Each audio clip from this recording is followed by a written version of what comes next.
Hey everyone, welcome back to the Light Up Your Metabolism podcast. I'm so excited for today's episode with Dr. Scott Sherr. Scott is another returning guest on the podcast. I had him on earlier in the year to talk about perhaps my favorite supplement of all time, methylene blue, specifically Troscriptions Blue Cannatine. That thing just clears my brain. I am sharp. I am on. I am energized. I absolutely love it. But today we're going to talk about a rather fitting topic for the season that we're in. We're going to talk about how we can support our immune health. And this is a very holistic conversation with lots and lots of really good strategies to help support your immune system during this time of the year. A lot of people are like, oh my gosh, there's no sun. How can I support my vitamin D levels?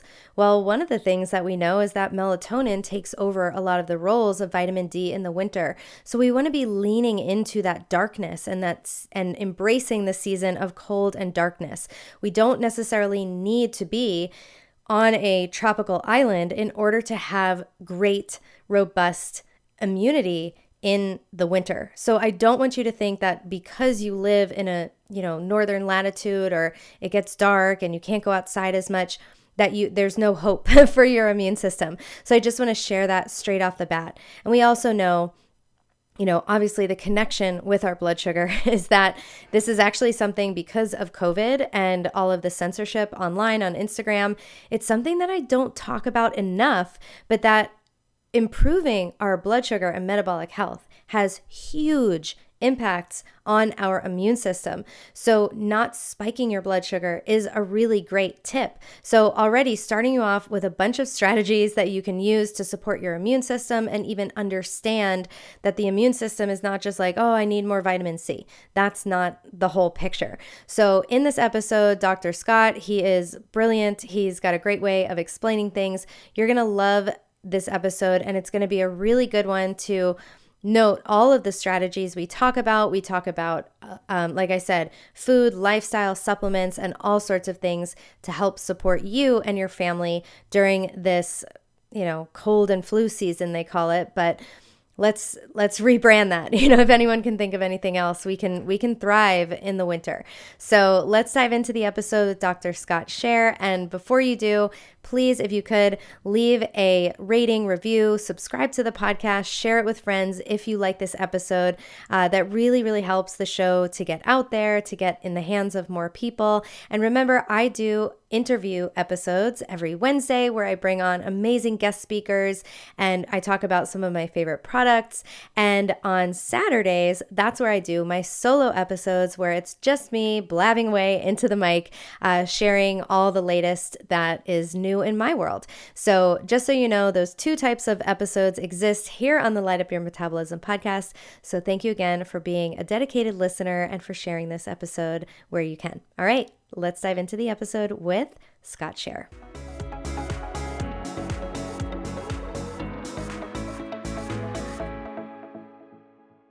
Dr. Scott, I'm so happy to have you back on the Light Up Your Metabolism podcast. I'm just happy to be here, Danny. It's good to see you. Yeah. Yeah. Dr. Scott, if you guys haven't listened to the last episode we did, I will link it down in the show notes, but you are one of my favorite people to interview. I love how you explain things. You're brilliantly smart, but you explain things in such an easy to understand way, which makes it helpful for people like me who are not doctors or scientists. And so I really appreciate that. So today's episode, I really wanted to talk about, since I haven't done an episode about this yet, and we're heading into this season of the year, is kind of talk about cold and flu season coming up and talking about how to support our immune system. So from your perspective, what are some of the key pillars for maintaining a strong immune system during this time of year? And we can sort of flesh out all those things as we go. Yeah. Well, again, it's a pleasure to be back with you, Danny. And it is that time of year, right, where colds and flus tend to knock people down. And it's a challenge, right? Because they've done like studies on how many people work, how many work days people miss and things like that related to colds and flus. And if you have kids like I do, and you have 4 of them, and if you get one thing that comes in your house, it's like a month and a half later, you kind of come up for air.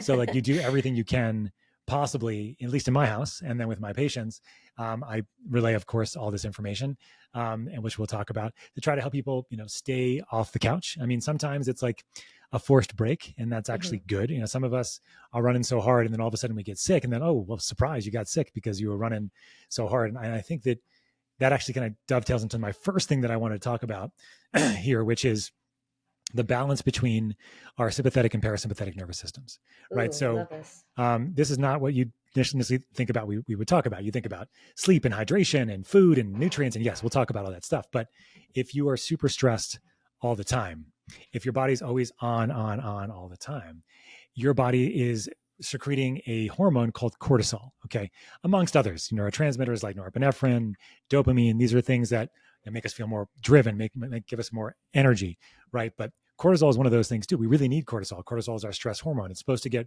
released when we're, getting chased by a lion, or when we're, when we have to run really fast to catch up to our kids and play tag, or whatever it might be, in the modern era. So, but if cortisol is elevated for long periods of time, it causes significant immune system dysfunction. It actually causes our immune system to be more prone to infection because it becomes dysregulated in how our immune system is going to be able to fight infection. So the best way we can learn how to balance our sympathetic and parasympathetic nervous system. So again, sympathetic is fight or flight. This is like, getting chased by a lion. Oh shit, get out of the way. And then the parasympathetic is when you're resting, you're recovering. You're also, when you're doing those things, you're also detoxifying as well. And so you're allowing your system to recover. So how can we get ourselves more parasympathetic? And that's kind of like how I would probably start off this conversation, is that, most of us, like you and I grew up in New York, like the hustle is real, Northeast, et cetera. Like people are just complaining all the time. They're always hustling. They don't stop, and they want more stimulants. And I don't have a problem with those sometimes, but like, you got to be able to like calm down. Right. So, and so being able to do that, especially in the wintertime, is extremely, extremely important. And so, what are things you can do? So you can take breaks in your day, easily, trying to take 5 or 10 minutes and just breathe. And I don't mean just like panting. I mean, trying to slow down your breath and try to increase your exhales. And that'll just drop your heart rate down a little bit, and that'll make you feel more relaxed. And you'll be able to kind of come out of that fight or flight, that sympathetic state more often.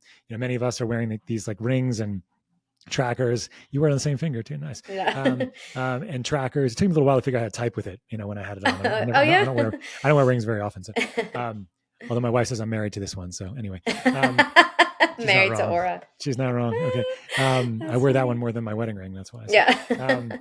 But when it comes down to like trying to, you can measure these things. Sometimes if you have trackers, you can look at things like heart rate variability, which is a nice way to look at what is called your beat to beat variability of your heart rate, but it gives you a sense of that balance between your sympathetic and parasympathetic nervous systems. So I just try to remind my patients and remind, my family here, like if you have kids, it's actually a little bit more helpful because you realize that they have a very good way of regulating their own nervous systems if you let them.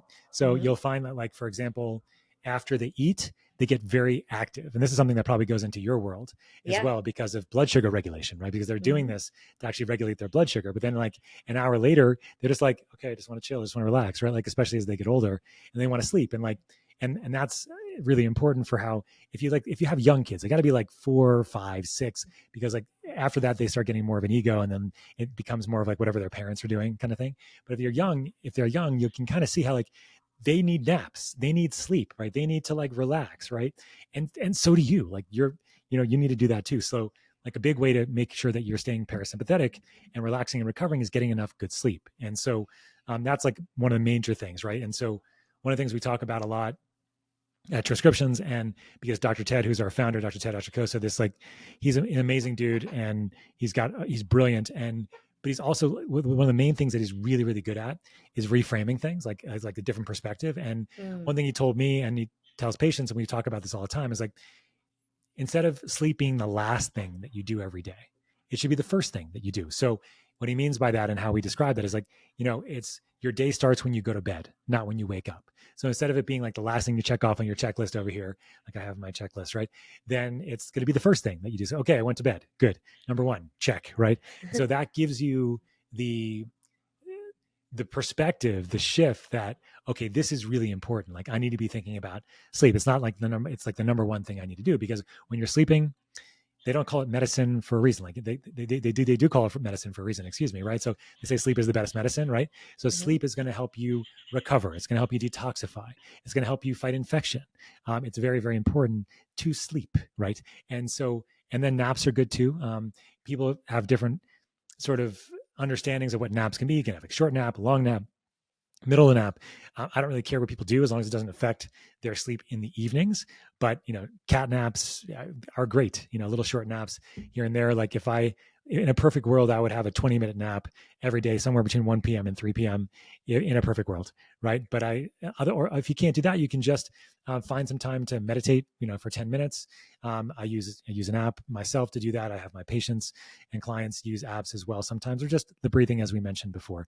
So I think number one is like, and number 1, 2, 3, 4, and 5 is really trying to regulate your sympathetic and parasympathetic nervous system. And another way to do that, which is actually not intuitive, is exercise, actually. Mm. So a lot of people during the winter times, although not in Austin so much because it's like reverse seasons, but like around here where I live, well, maybe not even so much because people can go skiing and snowboarding in the mountains. But in general, when it's cold, people don't get outside as much, right? They don't get as much Hmm. exercise.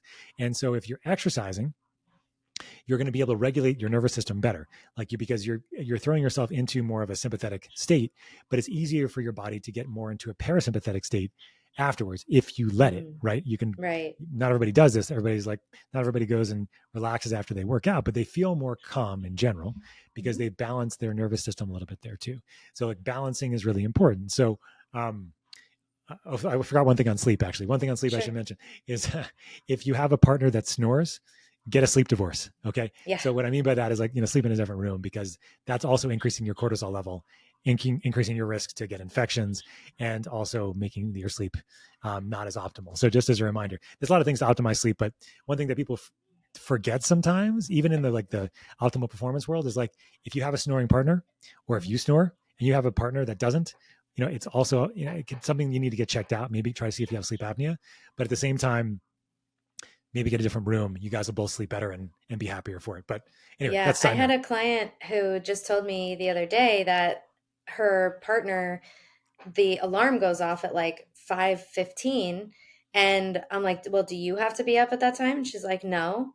And I'm like, can so so can we, figure something out? Can your partner have a watch that vibrates, or something that's not going to wake you up, or a sleep divorce, sleep in another room? Yes. Because sleep is so precious. We need to, I feel it's, for me, people will think like, oh, for Danny, she's a blood sugar specialist. That's probably her number one priority, but it's not. Sleep is number one because it is so foundational. It affects your blood sugar so much, and it affects so much of how you feel Yes. at just all the time. And so if I don't get a good sleep, I'm not showing up the way I want. And then I'm more insulin resistant and prone to cravings and things like that, and over drinking coffee. And so I love the idea that we're thinking about sleep first and foremost and putting that front and center.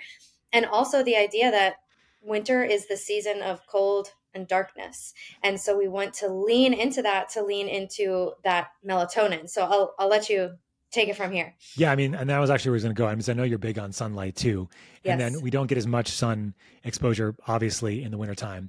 So there's Hmm. different ways you can do that, right? So we know that less sunlight in the winter is also associated with mood issues, with mood instability. So you want to try to get the sunlight when you can, when you get outside. Hmm. You can also get light devices for the house now that give you UVB, that can give you some of that, especially if you live in a place that's really dark. I'm in the market right now. I lived in California for many years. I need to get a UVB lamp as well to get that exposure. But the hormone that we get, one of the main hormones that is produced as a result of sunlight, is a profound anti-inflammatory. It's also an immune system optimizer. It's Hmm. extremely important for neurologic health and mental health as well. So if you're not getting enough, vitamin D exposure and sunlight exposure, that's also going to affect your mood and your immune system. And then, of course, as you were mentioning with melatonin, like getting that sunlight exposure is really important for resetting your circadian rhythms so that you can sleep better at night. Even if you see it, it's kind of interesting for people to think about, but actually seeing the sunrise in the morning helps you do that better. Get your Hmm. melatonin rise to be higher, especially if you wear protection against your eyes in the evening. So it's really important to optimize sleep. And there's lots of different things you can do there. Yeah, But I in the just end, wanted to comment yeah, one thing on yeah, what you said. So the sunrise in the morning is loaded with that infrared light, and infrared is what builds 95% of our melatonin. And the melatonin, I've started to see some new studies showing that it's kind of like this Venn diagram where there's overlapping circles where the melatonin, being an antioxidant itself, is Yes. sort of taking the place of the vitamin D, like the roles of vitamin D in the winter. So that's sort of, I think that's kind of a new concept that's coming out. Like, yeah, we're like your ancestors. You have very light skin and light hair. My ancestors are from Sweden and Italy. We didn't have vitamin D in the winter, so we wouldn't have had that. So I do think that based on our modern world, like we're kind of just all in the red, so we may need to do things that our ancestors didn't need to do, who were living closer to how humans were sort of designed or evolved to be. But now, but thinking about, okay, my ancestors in Sweden didn't have these lamps, they didn't have that. So maybe they would have leaned, well, fatty fish. So maybe some cod liver oil would have had a little bit of vitamin D. Yep. But my thought is that like, there's got to be something with like the cold and the darkness that people with lighter skin are able to potentially tolerate being without the vitamin D over the winter. It goes low, melatonin kind of steps in, but then people whose ancestors are sort of from closer to the equator, I think they probably need more vitamin D all year round from the sun. So those are my thoughts. No, it's evolutionarily, it makes sense, right? Because I mean, you have a lot more melanin in the skin, right? You have a lot more blockage of the skin in general. In the darker climates, you have lighter skin. In the equatorial climates versus in the northern hemispheres, where you have lighter skin, so you can get more sunlight exposure, right?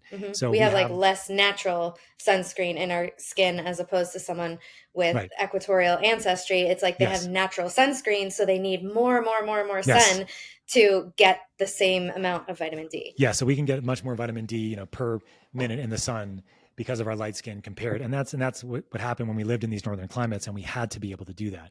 Yeah, we know that melatonin is not only produced in our pineal gland in our brain, but also definitely produced in our mitochondria, in the cells, in our mitochondria themselves, which helps as a profound antioxidant as a result, right? So, and that's another thing that people don't realize, is that they're not taking that melatonin has that role. And this is one of the reasons why it's being used in a lot of different types of conditions, even cancer, for example.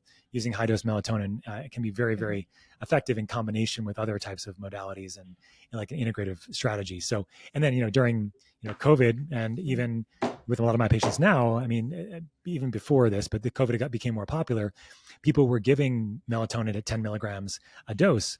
And that wasn't for sleep. That was for its antioxidant capacity, right? So it's also something that people maybe have heard of a little bit as a result of that, but it's not one of those, remedies that I still use now when somebody has like a viral infection, for example, as increasing their melatonin levels, not for sleep.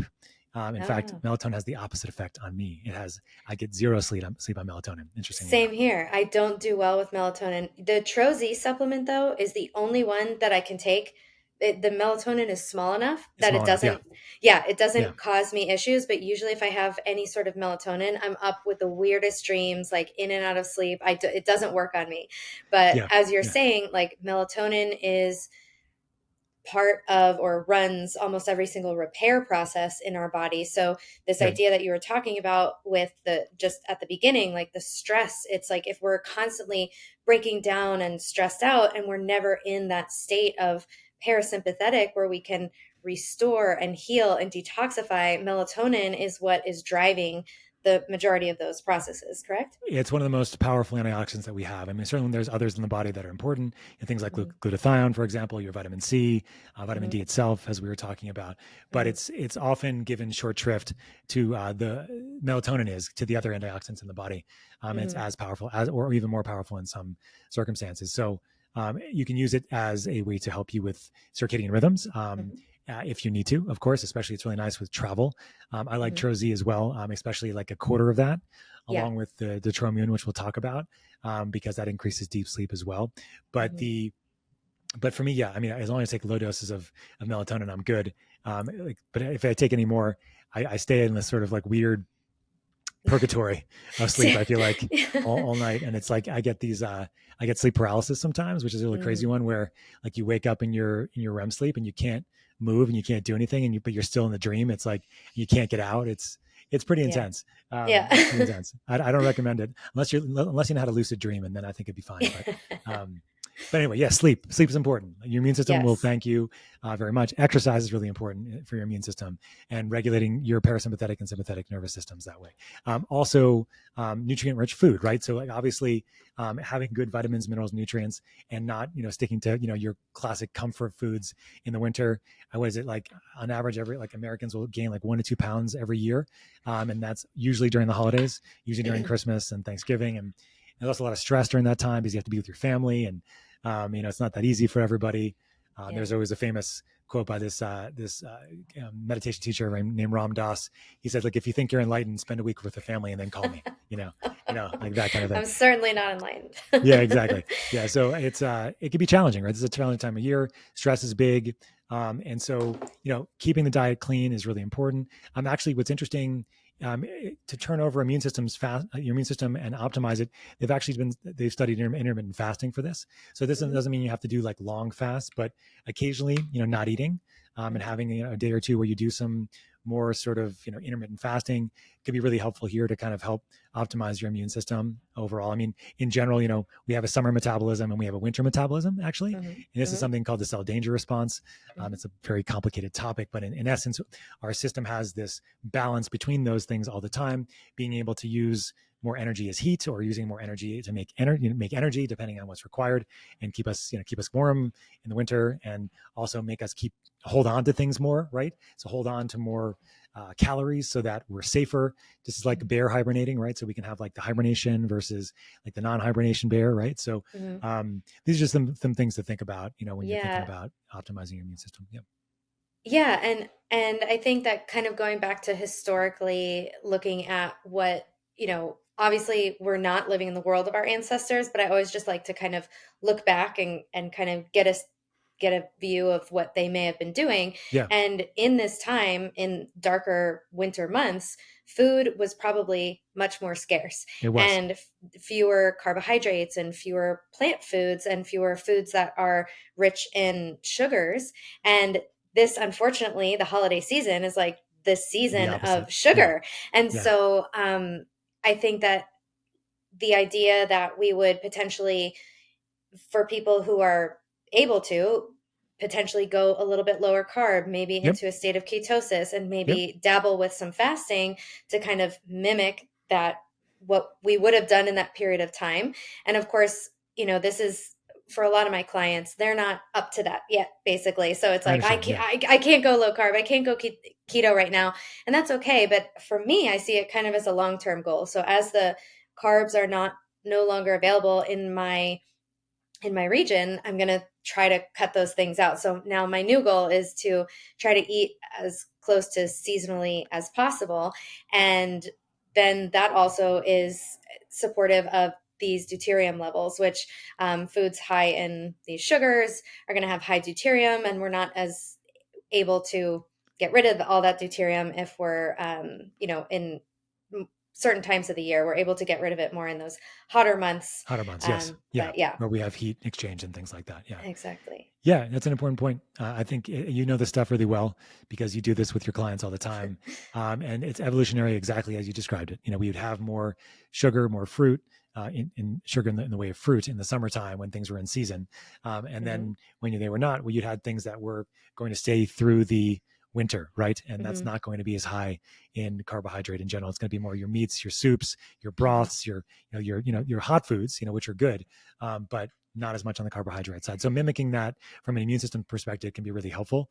Yeah. And even cold exposure actually can be very helpful for people as a way to Yes. get their body more acclimated or acclimatized, although maybe in Austin doesn't matter.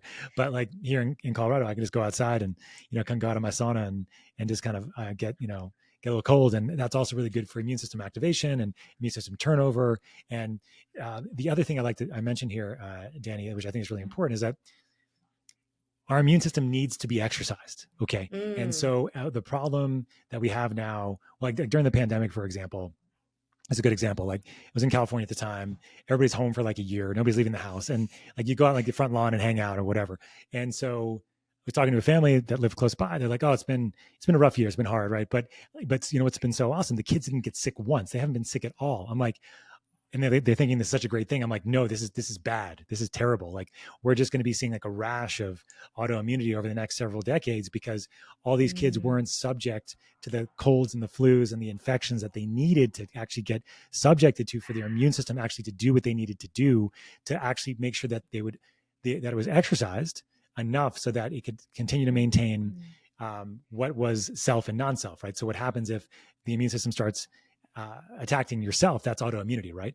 And so what happens if the immune system is not activated enough, like it's not exercised enough, you can Oh. have an increased risk of autoimmunity. And like that's been shown across the world, right? Where you have people that have like in a lot of developing countries, there's very little risk of autoimmune problems because they're subject to so many infections when they're younger. Now that's of course not always a good thing, right? If they have parasites and they have, you know, other things, but they have much lower risk of things like dementia and things like MS in developing countries because their immune system has been activated and exercised so much compared to like the hygiene hypothesis Yeah. area where we're making sure our hands are always, Sanitizing and sanitizing and everything. And the other piece of yeah. this is really important. And I emphasize this a lot with my patients. And I grew up this way is like, you don't always have to treat a fever. Like if you have a fever, like there's an That's evolutionary the reason for treatment. that. Yes. Yeah. Yes. Yeah.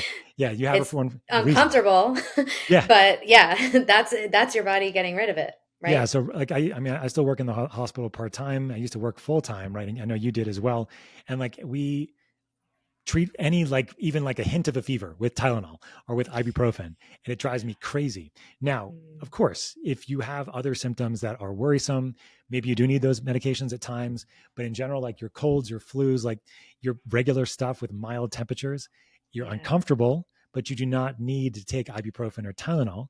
These medications have side effects potentially, but they're also in their own right probably having an effect on your immune system's capacity to fight the infection and probably will prolong things. So Yeah, it in kids, it's hard. the Tylenol reduces glutathione in the liver, which is one of our major antioxidants, and Yeah. then the NSAIDs, the ibuprofen, is going to impact the gut. Is that Yeah, well, there's obviously that's a big part of the story. So with okay? Tylenol, you know, we actually don't know exactly how Tylenol works in general. We have Mm. ideas, Oh, but it interesting. works. But it does deplete glutathione. There's no doubt about that. Okay. What Tylenol also does, it actually makes you emotionless. So it actually people that are taking more Tylenol are more at risk for doing risky things. This is an interesting study that was done because Whoa, wild. they don't have as much of a feeling of a downside to the risk. So if you break up with your boyfriend, you take Tylenol, you won't feel the emotion aspect of breaking up as much because you've taken Tylenol. Interestingly enough, Wow, it so like numbs emotions. it's got some sort of emotional numbness to it, which is super Whoa. interesting, and I it's just also been use associated. scrolling on my phone for that. No, I'm kidding. Yeah, I wish I was kidding. all of us. No, no. Yeah. But so Tylenol's got lots of downsides. It can be very helpful in some cases, but certainly it does deplete glutathione. That's big. With NSAIDs, there's a number of things that are happening there. Okay. NSAIDs, they are the antipyretics. They do decrease fever. They do decrease pain, but they Mhm. also have an effect on a number of different tissues that could be potentially negative, including the gut, as you said. Mhm. So our gut microbiota do not like NSAIDs in general. So I mean, what we didn't talk about with the immune system, of course, is the gut, right? So where do we have Mhm. most of our immune system? In our gut. In the About gut. 80% of our immune system is actually in the gut itself. We created an immune system initially evolutionarily in the gut itself because we had to figure out what could come into the system, what couldn't come into the system. So evolutionarily, the first immune system that we've had was around the gut so that it could, because the gut is thought of as It's external environment, right? The gut itself, even though it's inside of you, is still external, right? And in the body, yes. the immune So system, there's like a tube all the way from your yes, mouth all the way down to, to your your anus, butt, and and yes, that's the outside world, but it's inside of your body, but it's technically the outside outside world, world. So right? So yeah, you we're a need little to bit have, we're hollow. yeah, well, we need to have that Yes. immune system working well. We need to have that gut lining working well so that we're actually able to prevent Mm. things from coming in the system that shouldn't come in, whether it's in different form or if it's something that shouldn't come in entirely, like if it's a too big of a protein or if it's something that shouldn't come in anyway at all, right? So, and then you have Yeah. all this. So if you have a leaky gut, if your gut's not working very well, you're going to have an immune system that is going to be overtaxed and often deficient in some ways. And so people that have leaky guts have high risk of infections of all types. They also have oftentimes, because the gut and the microbiota and the brain are all connected, like you're going to have people with more fatigue and more chronic issues with their blood-brain barrier, and like they're not going to be able to regulate their moods and have depression, anxiety, like, so all these things can be related to a leaky gut. And we often talk about this, and I think we may have discussed in maybe another podcast about GABA, and like GABA itself as a compound, as a supplement. GABA is too big to get across the blood-brain barrier most of the time. So if you take GABA supplements and they work, it means that the barrier is not doing what it's supposed to do. And then that means you have a leaky gut if you have a leaky brain. A leaky brain usually means a leaky gut. So you want to fix that, right? And so, but the gut is really where almost all of your immune system is. So you really want to be focused on that. That's what the fasting part is part of that too, certainly, but certainly making sure you're eating like nutrient dense foods and really optimizing, the types of foods that you're eating, watching out for processed and sugar and, all the fun stuff that happens during Christmas and Hanukkah. So, and Thanksgiving. Yeah, exactly. Yeah. Okay. So you gave us some great things, strategies, and things to support our immune system. We talked about stress, sleep, exercise, gut health, nutrient density, cold exposure, fasting, lots of great strategies. So can we talk about how things like inflammation, if someone already has like a high level of inflammation, perhaps they have insulin resistance, which is just a higher inflammatory state, how is that impacting our immune system? Yeah, so when you have chronic inflammation, it's basically like you're having chronic sympathetic activation, where the body's always trying to fix something that it's not able to fix, and then you need to be depleting the things that would allow you to be able to heal. So what you really want to be trying to do is, obviously, trying to dial in as many of those things as you can on the immune system side, with the things that you just described. But sometimes you have to go to supplementation. Like sometimes you have to think about like what else you can do to supplement to try to optimize your immune system function, some of these inflammatory pathways, whatever it might be. And there's a couple different like sort of what's it called, like sort of major inflammatory pathways that you want to think about. One of them is called the NF-kappa B pathway, and another one is called the mTOR pathway. Like these are very well known in most of the biohacker circles now and things, but NF-kappa B is sort of your inflammatory, significant inflammation that can happen when that's activated, especially if it's overactivated, which is often the case in modern times. And then you have mTOR, which is the growth of and protein synthesis. But if it's overactive as well, it can cause inflammation. It can cause growth of things that shouldn't be there as well, like cancers and things like that. So like for the immune system, it's very important that those two things are kept in check during your winter months, especially. And so there's lots of different compounds out there that I like for this, but one of the main ones that I've been working on recently is from the cordyceps mushroom. And the Troscriptions, we make lots of different things, as you know. There's a little bit of this ingredient in Tro Zzz. It's called cordycepin. Okay. And cordycepin is the most active component of the cordyceps mushroom. And for those of you who don't know cordyceps, I'll give you a quick overview there because it's fun. The cordyceps is known as the zombie mushroom. It is, if you've heard of the show The Last of Us on HBO, or if you've ever watched like some crazy documentaries on National Geographic. So the cordyceps mushroom, it takes over the nervous system of arthropods, especially insects like ants, and makes them go to an area so that the mushroom can then eat the ant or arthropod from the inside out and make it a mushroom factory. And so this is the cordyceps mushroom. It was used in the show The Last of Us on HBO because it infected humans and became mutated and then started making human zombies. Now, this is not true. This is just the show and it came from a video game. But 10,000 years ago or so, in China, in the Himalayas, they started harvesting this mushroom from the backs of caterpillars, interestingly enough. And it was only used from the highest echelons of society, right? Because it was very, very rare at the time. Now there's other ways to make it and to cultivate it, and rather than just on the backs of caterpillars. But for over the last 10,000 years, it's been used to improve immune system health, kidney health, respiratory health, and energy and stamina. And so even now, there have been studies that have been done on cordyceps to increase things like ATP production and VO2 max and decreasing inflammation. And so the mushroom Wow. itself, and sort of like in the context of helping people in their health, but cordycepin, which is the main active ingredient, it is only about 0.08% of the mushroom itself, Mm. but it's the most potent by far.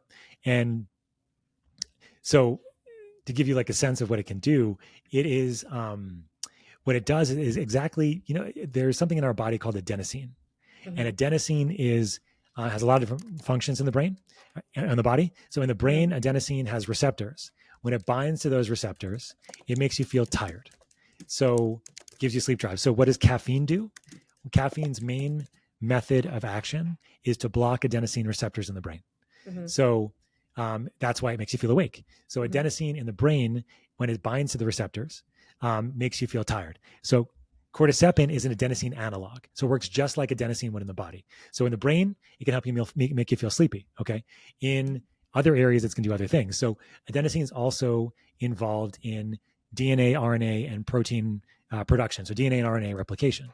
So cordycepin can block the replication of viruses and bacteria by stopping the replication, because it's almost like adenosine, but not quite. So as a Mm-hmm. result of that, it changes the conformation and doesn't allow fully full replication to continue. So it stops the replication of viruses and bacteria. And it also is being studied in cancer as well, because it can stop the replication of cancer cells at the same time. So you have that capacity because adenosine is a base pair in your DNA and RNA. Wow. Adenosine also is very important for energy production, right? It helps make ATP, adenosine triphosphate. So Mm. cordycepin can be integrated into that process, and you can make CTP instead, cordycepin triphosphate instead. Yeah, and then Whoa. adenosine has all these effects on the immune system as well, and it has major effects on that NF kappa B and mTOR signaling systems. So it can downregulate and shut off NF kappa B. And then as a result of that, you're going to decrease inflammation. And then at the same time, you're also shutting down mTOR, and so you can stop, the process of synthesis and growth. And so as a result of that, you have this sort of combination where the immune system is becoming less overactive, but at the Mm. same time, it's actually becoming more modulated in a way that allows the immune system to do its work better. So increasing, a bunch of different types of white blood cells to work better, things like macrophages and T cells and B cells and natural killer cells. And so we were very excited when we figured this out, as you could tell, like, Yeah. because there's lots of, It's there's a lot of things you can exciting. use. There's lots of like, regular things you can use for your immune system. And I totally get that. And this doesn't Mhm. take the place of taking your vitamins and your minerals and your nutrients. And I work with patients, as you know, Danny, to like optimize all this stuff. But do you travel? Do you have people coming sick at the house? Like, are you stressed at work? Like, we need additional things to help us, even if we're doing the things, right? Doing all the Mhm. right things. And so that's where I found that this cordycepin, you take it at night, actually, because, and the reason for that is that these higher doses that we're using in the, like in Troimmune, which is cordycepin extract, it's the active component, because it's such a significant potency, it will increase your deep sleep, actually.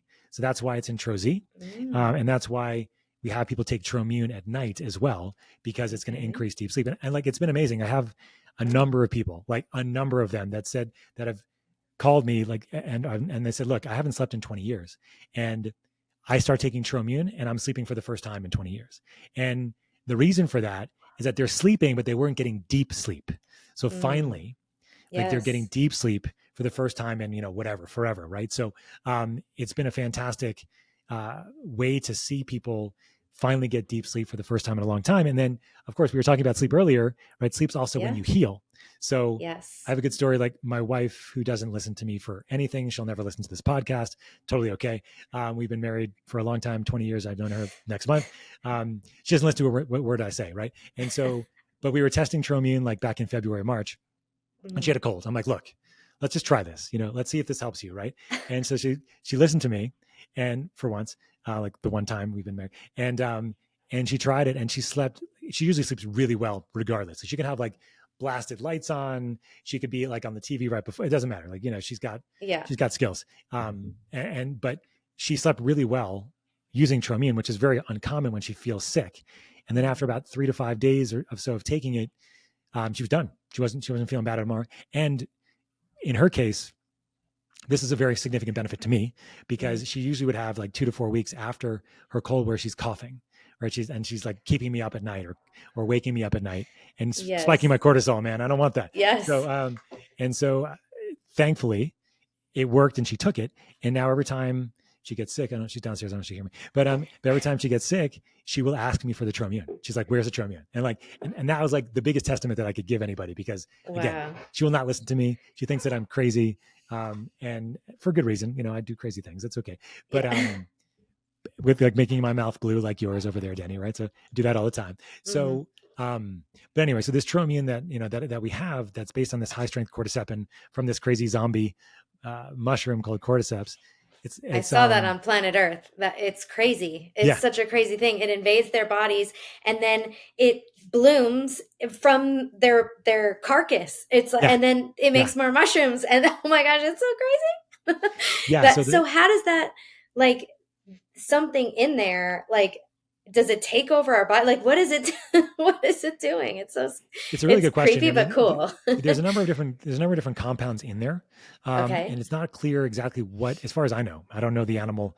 I don't know the mushroom inside and out this way, but yes, I know it has things like it has vitamins in there like A, B, C, and E. It has something. It has a very powerful antioxidant called ergothioneine, which maybe you've heard of before. It has a sugar called D-mannitol, and D-mannitol is interesting. I haven't thought about this, but D-mannitol, what that study, that's what actually that does. That particular sugar opens up the blood-brain barrier. So I wonder if the mushroom's able to open up the blood-brain barrier in some way, and then in these arthropods, there's some sort of mechanism there that allows them to take over the nervous system. In humans, it doesn't have that capacity, right? It doesn't do that because I think it's too low of a dose. And so in humans, it doesn't make us zombies. It doesn't grow. We're not going to grow mushrooms inside out of us. Good to know. So we should be good. I've tried it before, and I had it on my trip to Canada, and I was in 3 airports, and I, was traveling. My parents were here before that. It was just like lots of stress. I had a launch coming up. I'm like, there's no way I'm not getting sick. And I didn't get sick. So I'm hearing what you're saying. And I know that I need to plan a rest coming up because you can only go this long. And if you don't plan to rest, your body will choose a time for you.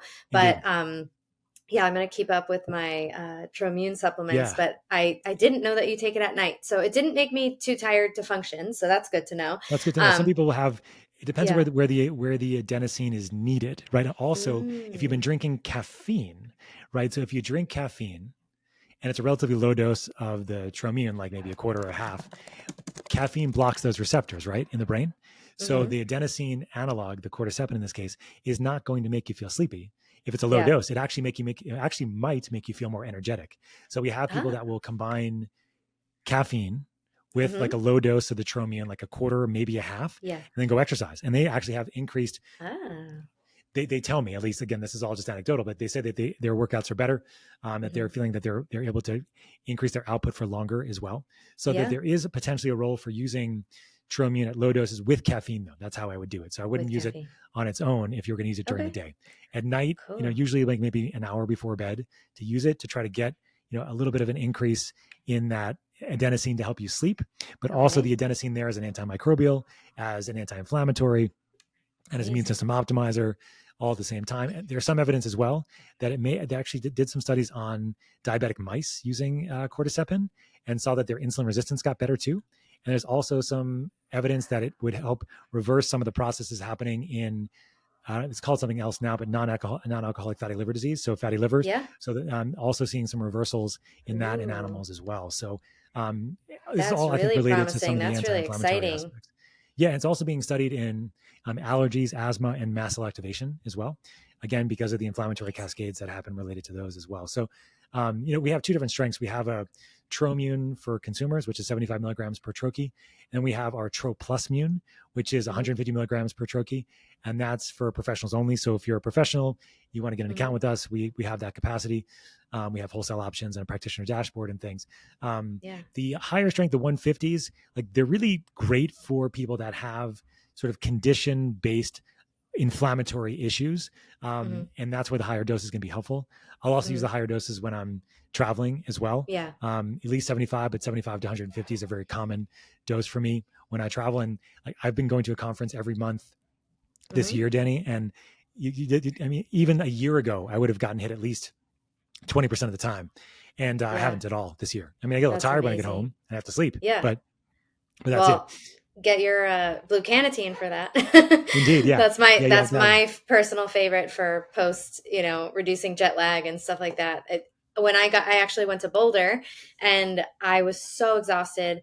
I spoke at a conference there. It was like a long trip, and then altitude, time change. Sure. I came back and I was exhausted, and I took Blue Cannatine for the first time. It was when I first tried it, and it felt like it erased the sleep deprivation from my body. Like, it's almost like my body had no recollection of it. Like, I can't explain it in another way. But yeah, I'm a huge fan. I'm going to have to get more of the Tromune because I have a lot of toxic mold in me. I just did a test and I'm working on detoxing, but I'm a delicate flower. And so I'm doing these things and it's ticking up allergy symptoms, which I'm like, this is part of my before story. Like, I used to have allergies when I was probably in the mold in the, dorms and in Miami, but I'm going to try this because I've been struggling. It's like, I can't detox because then I get the symptoms and it's like, I can't move forward. Yeah. So, oh my gosh, I'm so excited to try You're trying to re-regulate or sort of modulate your immune system a little bit more to help so that it kind of gets down to like a better baseline. Yeah, I would take the cordyceps at night for that. I would take it. I would take the probably the 75 milligrams probably nightly. So like the full troche nightly kind of thing. Okay. And if you want, of course, as a professional, you can get the Tro Plus Mune and use the higher strength, and you can cut those up and use them. But 75 to 150 milligrams nightly for 2 to 4 weeks might be really helpful for you. And that's what I do with a lot of my patients. I'll start them off at maybe like a lower dose, like 50 milligrams, maybe 75, depending on the situation. But they have a significant issue where they have, chronic inflammation. They're dealing with the things that you described. Then I really try to get their dose up to 150s because I do find the 150s can be very, very helpful in that capacity. And it's going to increase deep sleep. And then you can use some methylene blue at very low doses during the day to try to help with the mitochondrial aspect of things. Or if you're looking at methylene blue for higher doses, you can use that as an anti-infective, as you know. But, it's just a matter of kind of where you want to go and bring things into the picture. Awesome. This has been super helpful. And then one other thing, you guys have Tro Calm, and I find that to be really supportive for the first thing you mentioned with the nervous system stuff. Bringing in things to help calm the system because sometimes we just feel on edge. And Tro Calm is good. I've been using some CBD that's been helping, but also one thing I find is just trying to move slower. So we're very fast paced as New Yorkers. We do everything. I do everything so fast. Yeah. I talk fast. We both talk fast. I'm like moving. So every time I'm on a coaching call, my Aura Ring thinks I'm working out. It's like workout detected. I'm like, no, I talk with my hands. I'm Italian, but so the idea of just slowing down our movements and it's like, I'm washing dishes. It's like, can you wash them just more slowly and mindfully? We can bring this into our everyday. And then, as we're winding down at night, I have a bunch of episodes all about how to prepare your space for sleep and supporting all this melatonin release with the red light and the darkness. These things are really foundational. And yeah, I'm so excited about this. So Scott, where can people find Tromune? I'm going to obviously link everything in the show notes, my discount codes and everything, but where can they find more information about the supplements and follow you? Yeah. So, thanks for mentioning Tro Calm as a way to balance the nervous system. It's a really great way to kind of help take the edge off very quickly if you need it. Well, obviously doing things from a behavioral perspective and doing the things of meditation and breathing are all great, but sometimes in the moment you just got to take something, and that's really okay. And you shouldn't feel bad about it. Like it's just the way it is sometimes, and that's totally okay. So thanks for mentioning that. And I think that one thing I also wanted to mention before we finish was that one way, and I mentioned this I think earlier a little bit in the podcast, was like I like to combine Tro Zzz and Trommune together. I have a Yeah. lot of people take like a quarter or a half of Tro Zzz with about a half of a Trommune in general, because that seems to work on the deep sleep side of things a little bit more, and it's also working on the immune system and the inflammation aspects of things. Of course, things that in Tro Zzz that are working on the GABA system are also working on, you know, parasympathetic activation and decreasing inflammation. But another kind of nice combination for people to try them Yeah. separately first before you try it, Okay. but then you can try them together and see how you do. But to learn more about, about what we do, you can go to troscriptions.com. That's our website. We're on Instagram at Troscriptions. And my personal Instagram is at Dr. Scott Sherr, and it's DrScottSherr. And yeah, you have your codes, which will give people 10% off. I don't remember what your code is at the moment, but It's probably Danny Health. That's usually what it is I for think it is. everything, Yeah, I but think I it's can. Danny. Pretty Okay. sure it's Danny Health. Yeah, I wanted to say that, but I was like, I'm not positive. Yeah, it's Yeah, yeah, Danny Health, Dani Health. So, cool. yeah, And I'll save you I'm guys a 10%. huge fan of all of the stuff that you guys make. I think it's very thoughtful, and the way that it's all put together, the ingredients, it's very I just find that a lot of my clients are taking so many supplements and they're like, I don't know if these are working. I don't really feel it. The thing with all your supplements is that you notice a difference. I just feel like there's a marked difference every single time you take them, and every single one of them. So I'm, huge fan, and I always feel like your stuff is worth it as this, targeted support where, ideally I don't use Tro Zzz every single night to sleep. Sure. Like, you're not like, it's not supposed to replace all these things, but it's that beautiful bridge. Like, I'm traveling, I'm getting run down, like, and you can lean into these as I'm hanging out tools with my in your family toolbox. Yeah. Exactly. for the holidays. So Yeah. yeah, Yeah. Well, thank you, amazing. Danny. I appreciate you Yeah. having me. Well, thanks for coming on, Scott. I appreciate it. And guys, make sure you check this stuff out. It'll rock your world. All right, thanks for being here.